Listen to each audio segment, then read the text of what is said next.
Balik lagi di K-Podcast, ngobrol aja udah bareng gue Rizky Meno. Kali ini kita kedatangan salah satu mahasiswi Gunadarma yang berkecimpung di dunia modeling. Kanovilia Anissa. Wow, tangan dong. Gokil. Gila cantik banget bang, parah. Gimana kabarnya Kak Novi? Alhamdulillah baik. Gimana kesibukannya di pandemi kayak gini nih? Kesibukannya sih awal pandemik sih standar aja ya. Jadi kayak kuliah, terus kan pada saat awal pandemik itu kalau nggak salah masih ngerjain PI tuh. Jadi paling fokusnya ngerjain PI gitu. Tapi kerjaan dari awal pandemi ini lancar? Kalau dari awal pandemik nih sempat ada penurunan. Jadi kayak 3 bulan gitu benar-benar nggak ada job. Jadi di rumah aja kuliah ngerjain PI. Terus temen juga kan nggak bisa datang kan karena pada saat itu kan lockdown, jadi benar-benar bete banget. Terus PI-nya waktu itu online dong? Pas sidangnya online. Tapi waktu PI itu banyak job yang datang gak sih? Waktu PI nggak ada, tapi pas udah mau mendekati sidang ada photoshoot, dan pada saat itu ternyata dospemnya lagi cecer aku banget kan, karena PI aku di situ salah, gagal total kata dia. Terus aku panik dong, waduh PI-nya gagal total, mana 2 hari besoknya tuh udah mau sidang gitu kan, aku harus gimana nih gitu kan. Akhirnya dibantu juga sama mamaku nih, mamaku kan suportif banget juga sama kuliah aku juga kan, jadi dia emang nggak melulu harus nyuruh aku kamu harus ngejob, enggak, jadi dia itu suportif juga sama kuliah aku. Berarti waktu gagal total itu waktunya tinggal 2 hari. Itu dikebut atau gimana? Kebut banget. Aku ganti judul. Aku ganti judul. Kan pada saat itu aku bahas tentang online shop ya, shop temanku. Jadi aku ganti judul, aku kurangnya di mana, terus aku kontak lagi tuh dospemnya, Bu kalau saya begini gimana gitu kan. Terus akhirnya mungkin karena waktunya mepet juga, pagi-pagi dospemnya bilang, iya deh kamu saya ACC gitu kan, terus boleh daftar sidang gitu kan. Terus juga aku dibantuin juga sama temanku Rika. Oke, Kak Rika. Aku dibantuin juga sama dia karena kan aku masih belepotan tuh nulis PI-nya kan. Jadi dibantuin sama dia. Itu pas sekitar jam 12 malam dia masih online bantuin aku gitu. Terus sidangnya lancar? Sidangnya alhamdulillah lancar, tapi sempat agak-agak nervous gitu ya, namanya parah, sidang orang kan. dikebut 2 hari. Apalagi ini kan pertama kalinya aku sidang secara online gitu kan, dengan hasil PI aku tuh kayak, aduh mati gue ditanya apa, yang dipikirin tuh pertanyaannya apa gitu. Balik lagi ke dunia modeling Kak. Iya. Tapi sekarang katanya lu jadi coach modeling juga. Iya. Cerita. Tahu sih? Kan gue stalking, gue stalker. Waduh bahaya. Enggak. Disuruh semalam stalk dulu katanya. Ceritain dong Kak, dari awalnya lu modeling sampai lu bisa jadi coach modeling, coba ceritain dong dari awal dong. Perjalanannya sih lumayan panjang ya. Awal-awal masuk dunia modeling itu sekitar umur 4 tahun. Itu TK. Pas waktu itu aku tuh kayak masih belum percaya diri karena dulu kan bisa dibilang aku tuh gemuk, gendut, jadi kayak teman-teman gue kok cantik semua, gue doang nih yang kayak gini gitu kan. Terus akhirnya aku rutinin dulu nih belajar model 3 tahun, baru aku berani untuk ikut lomba.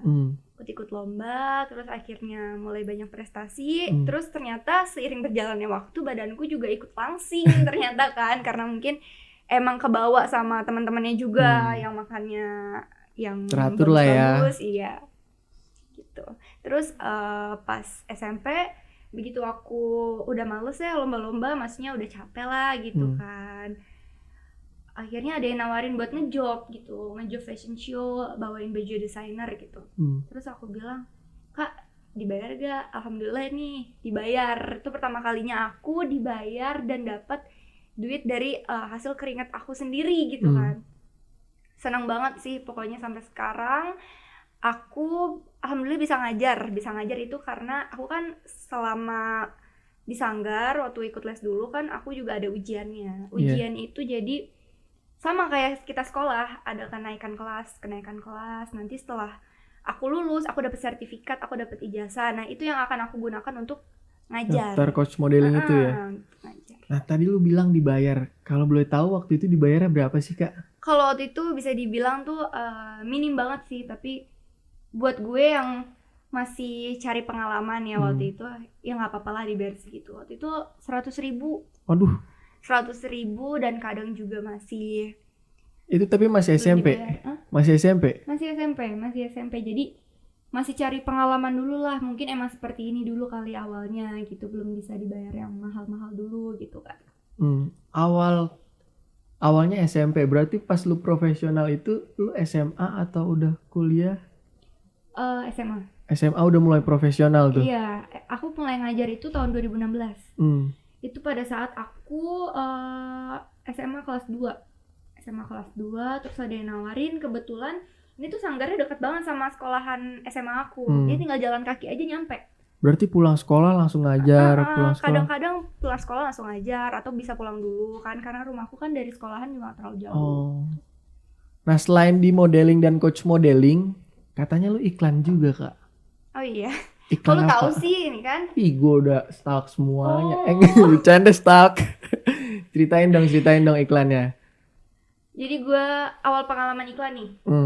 Awal pengalaman iklan ini gue bisa dapet satu iklan aja tuh susah banget. Butuh ribuan kali gue casting, butuh ribuan kali masuk nominasi dulu. Gak nyampe ribuan sih, mungkin ratusan. Ratusan. Jadi emang benar-benar susah banget ya masuk. Satu iklan aja susah banget karena emang saingannya itu banyak, karena mereka cantik-cantik, bertalenta semua. Dan alhamdulillah waktu dapat iklan pertama itu tahun 2017 itu bahagia banget, luar biasa, karena wah akhirnya bisa loh. Setelah bertahun-tahun gua rutinin casting ternyata bisa. Lu jenuh gak sih ratusan kali ikut casting gagal gitu? Jenuh sih enggak ya, cuma gue gue menikmati aja prosesnya. Terus memang ortu gue selalu ngasih semangat, kakak jangan jangan cepet nyerah gitu kan. Mungkin artis-artis di luar sana juga banyak yang sampai ratusan kali casting, perjuangannya juga mungkin lebih berat dari gue, makanya gue gak cepat menyerah karena emang gue orangnya sih emang gak cepat nyerah. Oke. Terus awal casting pertama kali dapet iklannya iklan apa tuh? Itu iklan Clean and Clear, itu pembersih muka gitu kan. Iya, sabun muka. Gue pakai tuh. Oh, pakai. Waktu itu kayaknya gue masih SD deh. Oh, SD. Iya. Berarti waktu SD lu glowing dong ya? Gue emang dari kecil kayak gini, udah enak aja dilihat lah. Oh, gitu. Gak apa bercanda, ngobrol aja udah. Iya. Terus setelah Clear and Clear, apalagi tuh iklannya? Setelah Clean and Clear itu jeda setahun ya. Jeda setahun gue dapat Bukalapak. Jeda setahun baru dapat lagi. Tapi lu casting lagi nggak tuh pas tahun? Sampai saat ini juga gue masih casting, tapi karena ini pandemi kan, jadi by file kita jadi kirim gitu ya. Aja video acting kita, video profile gitu. Bukannya kalau kayak gitu tuh ada agensi sendiri atau ada manajemennya yang ngatur ya? Ada agensi, dia cuma ngasih tahu infonya gitu. Kira-kira Novi aman gak tanggal segini, terus fee-nya aman gak segini gitu kan. Terus sekiranya gue aman ya udah gue langsung kirim video acting gue sama video profile dan foto gue. Lu keterikatan manajemen gak sih Kak? Kalau manajemen sih enggak ya, paling agensi aja karena dia kan yang bantu nyariin ya. Iya. Karena kalau manajemen juga kan sebenarnya banyak sih ya nawarin ya, banyak banget. Cuma gue mikirnya kan gue masih kuliah juga gitu kan, gue nggak mau nanti kuliah gue berantakan karena gue terlalu fokus di entertain gitu. Gue maunya seimbang lah dua-duanya gitu. Makanya kadang kalau misalkan job gue bentrok sama kuliah, sekiranya ini kuliah ini penting banget gitu kan, gue akan cancel job gue gitu. Karena masuk manajemen itu pertama dia itu punya peraturan sendiri ya, yang harus kita ikutin gitu kan. Karena kalau nggak ikutin, satu kita kena denda, terus kedua juga dia suka motong fee-nya gede banget gitu kan. Jadi malah mungkin gedean fee dia dibanding fee talentnya gitu. Nah, kalau misalkan lu nggak terikat sama manajemen, terus yang ngatur lu syuting, lu ngatur lu apa-apanya itu siapa Kak? Itu nyokap gue. Jadi nyokap gue ini emang dari dulu banget dia udah apa namanya, kalau yang bagian-bagian job emang selalu ke dia. Gue kasih kontak personnya ke nyokap gue gitu, karena dia kan yang udah jago nih negosiasi fee dan segala macem gitu kan. Terus gue juga kan kalau ngejob ditemenin, always ditemenin sama nyokap gue, sama bokap gue gitu. Ada nggak sih pengalaman buruk pas ngejob iklan kayak gitu? Wah, pengalaman buruknya sih ada ya, cuma karena gue sebagai talent ya gue mungkin setiap setiap agensi film, setiap PH film, setiap PH iklan itu kan berbeda-beda ya. Ada yang mungkin dia syutingnya itu agak lambat, ada yang syutingnya cepat, ada yang mungkin dia pelit di konsumsi bagian makanan gitu, untuk talentnya dia pelit gitu. Ya tapi gue kan karena gue dibayar ya gue harus tetap profesional dong gitu. Selain modeling, coach modeling, iklan, katanya lu photoshoot juga ya? Iya, photoshoot juga. Selain photoshoot? Selain photoshoot gue model video klip juga sih. Oke, jelasin dulu yang photoshootnya deh. Kalau photoshoot ini gue photoshoot katalog. Mungkin lu kalau lu buka Shopee, aplikasi online aplikasi belanja online, terus lu cari kebaya wisuda, itu bakal muncul foto-foto gue juga karena gue kan foto katalog untuk kebaya juga. Terus gue juga di beberapa majalah beberapa katalog dulu Brachini, Leonelli dan Naviah. Terus sempat Shopee Paris juga sempat. Oh, lu sempat di Shopee Paris juga? Sempat. Coba ceritain kan gue dong. Miss-nya. Ceritain. Miss-nya? Miss perwakilan Jakarta Barat tahun 2017. Coba ceritain dong gimana ceritanya bisa sampai kepilih jadi Miss Shopee Paris. Sebenarnya gue juga awal-awalnya ikut audisi berkali-kali dulu kan. Ikut audisi berkali-kali, ternyata gue alhamdulillah pada tahun 2017 kepilih nih. Itu ada proses beauty class ya, seperti miss pada umumnya lah ya. Ada karantina, ada beauty class juga, ada sesi tanya jawabnya juga gitu, kayak gitu. Berarti lama di karantina seleksi kayak gitu-gitu tuh lama? Lumayan sih. Tapi lu nikmatin aja lah ya. Nikmatin aja karena gue mikirnya ya gue bisa dapat banyak teman juga nih dari sini. Terus emang gue suka sih pageant gitu, gue suka. Waktu itu masih sekolah atau udah kuliah? Masih sekolah waktu itu. Berarti izin karantina untuk. Iya, cuma balik lagi dulu gurunya itu kadang ada yang sportif, ada yang enggak gitu. Giliran yang sportif dia bener-bener dukung banget, tapi kalau yang gak sportif gue bakal dihukum, ditanya-tanyain gitu. Tapi kan itu ngebawa nama sekolah lu juga kan? Nah makanya dari itu gue mikirnya sebenarnya sih karena gue bawa nama sekolah ya gue pikirnya fine-fine aja ya kan. Tapi ternyata dari guru wali kelas gue ternyata mempermasalahkan itu gitu.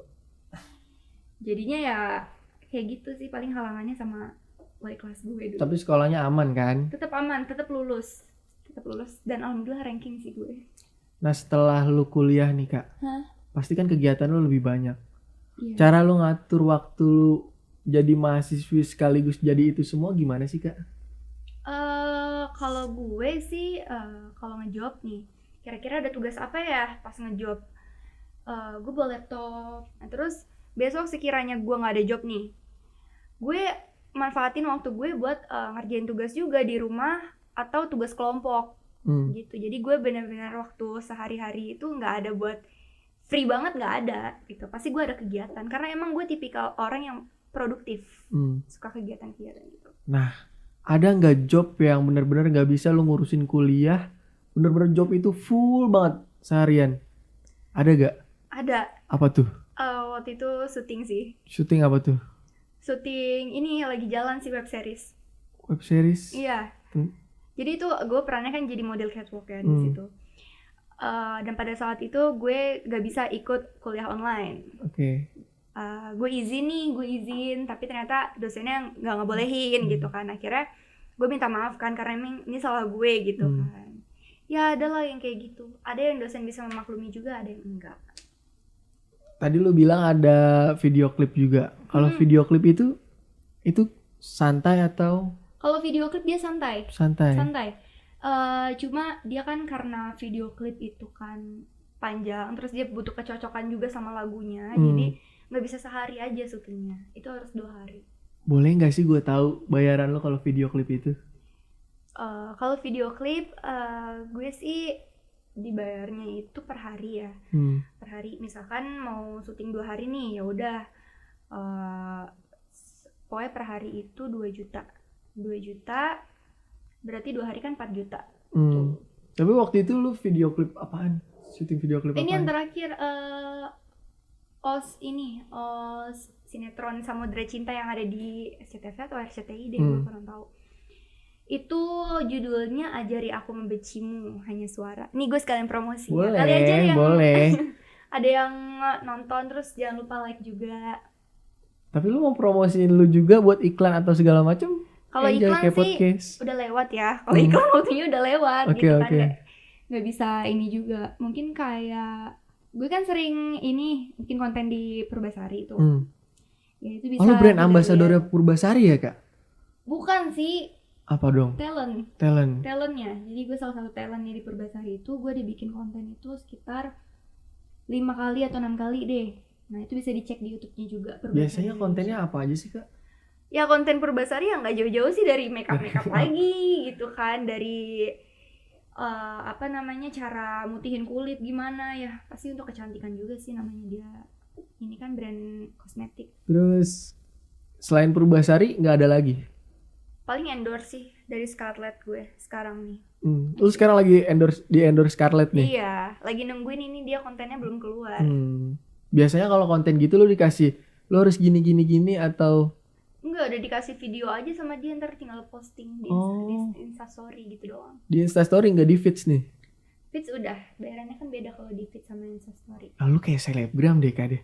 Ya lu semuanya diambil, nggak disisain orang lain. Ya gitu sebenarnya ya, gue sebenarnya public figure ya. Bukan model aja gitu, maksudnya public figure juga. Jadi gue nerima apa aja lah, yang penting masih satu sama profesi gue gitu. Selain itu kalau misalkan endorse udah, prestasi udah, kalau misalkan bayaran lu dari modeling, coach modeling atau lain-lain, boleh dikasih tahu nggak sih, Kak? Kalau gue kasih iniannya aja ya, gue nggak kasih langsung pembayarannya berapa, cuma karena ini kan hal pribadi juga kan gitu. Ya pokoknya kalau coach modeling itu gue dibayar per anak ya. Makin banyak yang les di Sanggar itu ya makin gede juga bayaran gue gitu kan. Makin dikit ya semakin dikit juga tuh. Tapi kalau dari orang tua sendiri, orang tua lu ngeliat lu kayak gini yang sibuk, anaknya sibuk, itu gimana sih responnya, Kak? Orang tua gue itu sebenarnya nggak pernah memaksakan gue harus ambil job ini job itu gitu kan. Cuma dari gue pribadi, selagi gue merasa ya gue fine aja, badan gue masih sehat kok. Jadi gue tetap ambil gitu. Kadang orang tua gue bilang, kamu ini ke salon ki memanjakan diri biar agak santai dikit, kemarin kan banyak job. Terus nyokap gue itu selalu nyetok vitamin banyak banget di atas kulkas. Jadi dia takut, apalagi musim begini kan, begini, jadi setiap gue mau ngejob dicokokin tuh Maya minum vitamin gitu, kayak gitu. Nah, tapi pernah nggak kayak ngelarang, udah sih diambil semua gini-gini, capek kan gitu-gitu? Kalau nyokap gue sih balik lagi ke guenya sih, kalau guenya sekiranya nggak mau, ya udah nggak mau gitu. Terus ya nyokap gue tuh nggak mau kalau misalkan ada yang nawarin photoshoot yang agak pakai seksi-seksi gitu kayak bikini gitu. Nyokap gue paling nggak mau kayak gitu. Karena gue juga nggak mau ya, maksudnya gue maunya tuh gue menjadi model yang bukan terkenalnya karena keseksiannya gitu. Paling di situ aja yang ngelaranginnya ya. Iya, paling di situ. Terus emang dia selalu jagain gue karena dia takut, apalagi kan gue anak satu-satunya nih. Jadi dia tuh takut banget gue itu diapa-apain orang atau gimana, karena orang tua kan bawaannya kan netting curigaan nih. Waduh, kamu baru pertama kali ngejob sama orang ini nih, mama harus ikut. Apalagi kalau ngejobnya di apartemen, waduh, mak gue udah langsung mikir aneh-aneh. Tapi kalau udah sering ngejob di agensi yang itu, nyokap santai? Santai. Bahkan mungkin di drop aja, nggak ditungguin. Kalau udah pernah, kayak di Purbasari nih, kan gue udah sering. Paling gue di drop aja gitu. Di Purbasari lu udah berapa lama sih, Kak? Ya ampun, baru pas pandemik ini. Oh, baru deket-deket ini. Iya, pas pertama kali buat konten itu 2020 bulan Agustus. Berapa bulan? Udah jangan dituin. Iya. Pokoknya masih baru sih gue di Purbasari. Ada nggak sih suka duka lu ngejalanin ini semua? Suka duka gue sih pasti ada ya. Gue rasa semua orang yang yang ngejalanin setiap profesi pasti punya suka duka. Suka duka gue pasti yang pertama karena lari-larian kesana kemari gitu kan. Itu dukanya dulu nih. Terus mobil gue mogok tuh di jalan, bokap gue sampai dorong-dorongin. Pernah mogok di tanjakan, kan capek banget ya kalau dorongin kan, gue kasihan. Itu terus dorongnya sendirian karena nggak mungkin nyokap gue ikut dorong kan. Iya. Makanya terus pernah nih mobil gue tuh saking emang udah nggak layak pakai kali ya, jadi dia mesinnya itu kapnya tuh kayak kebakar gitu. Di tol. Terus Dan bokap gue maksain untuk bawa aja sampai rumah gitu kan. Sementara gue sama nyokap gue kita naik bus, kita stopin bus di dalam tol tuh. berarti bokap lu sendirian tuh di tol. Iya, sih ya. Gue nggak tidur sampai nungguin bokap gue pulang dong, karena gue ngeri dong kenapa-napa. Sepanjang jalan mungkin ya, lu tau lah perasaannya kalau anak gimana kan. Gue udah ngerasain banget ini. Iya. Coba tanya, mau angkat anak laki gak gitu? biar dorong mobilnya sendirian. Bercanda. Iya, santai. Bercanda ya, Pak. Serius amat. Terus sukanya sekarang mungkin yang udah dinikmatin apa sih? Sukanya ya alhamdulillahnya sekarang jadi banyak job gitu kan. Karena banyak pengalaman, banyak prestasi kan, akhirnya kan orang banyak nih yang make untuk konten ini, untuk iklan, untuk segala macam. Terus sukanya sekarang alhamdulillah bisa beli dengan uang sendiri, bisa ngasih orang tua juga gitu kan. Itu seneng banget sih. Seneng banget. Terus gue di sini juga kepengen tetap nabung karena gue punya planning ke depannya, gue pengen umrohin orang tua gue. Oke. Gue pengen beliin rumah segala macam. Yang terpenting untuk kebahagiaan kedua orang tua gue. Beliin mobil lagi gak? Mobil udah ada. Salah nanya. Udah ada. Oke, kayaknya yang terakhir, Kak. Pesan-pesan lu buat orang di luar sana yang mau jadi model kayak lu, yang mau bisa jadi artis iklan kayak lu, bisa endorse sana sini. Gimana sih? Coba jelasin dong. Ya pertama tuh modalnya tuh harus percaya diri ya. Karena kan dengan kita percaya diri, insya Allah pasti lebih lancar, lebih mudah dalam berkata-kata, dalam acting, dalam menjalani sesuatu tuh pasti lebih mudah kalau kita percaya diri. Cuma jangan over percaya diri, jatuhnya kan sombong ya kalau kepedean. Iya, kepedean. Terus selalu rendah hati sama teman-teman, selalu humble juga, karena kan dari teman-teman itu juga nantinya lo itu bakal lebih dikenal lagi gitu kan. Terus jangan pernah yang namanya ngeluh sama job lu, sama pembelajaran, misalkan nih les acting atau les model tuh jangan pernah ngeluh, karena memang itulah tahapnya seperti itu, memang untuk menjadi seorang yang terkenal, seseorang yang famous gitu, emang nggak mudah gitu, jadi memang seperti itu sih. Udah kayaknya obrolan kita segitu aja deh, Kak. Tapi nanti kalau udah main film layar lebar, gue undang kesini lagi, enjoy kan? Enjoy, nggak apa-apa lah. Mantap. Kayaknya segitu aja obrolan kita sama Novilia Anissa. Bisa lupa ya. Gue gak kuat cuy di depan dia, gila lama banget nih. Kayaknya udah gitu aja obrolannya. Tetap mantengin K Podcast karena bakal ada yang lebih keren datang ke sini. Thank you.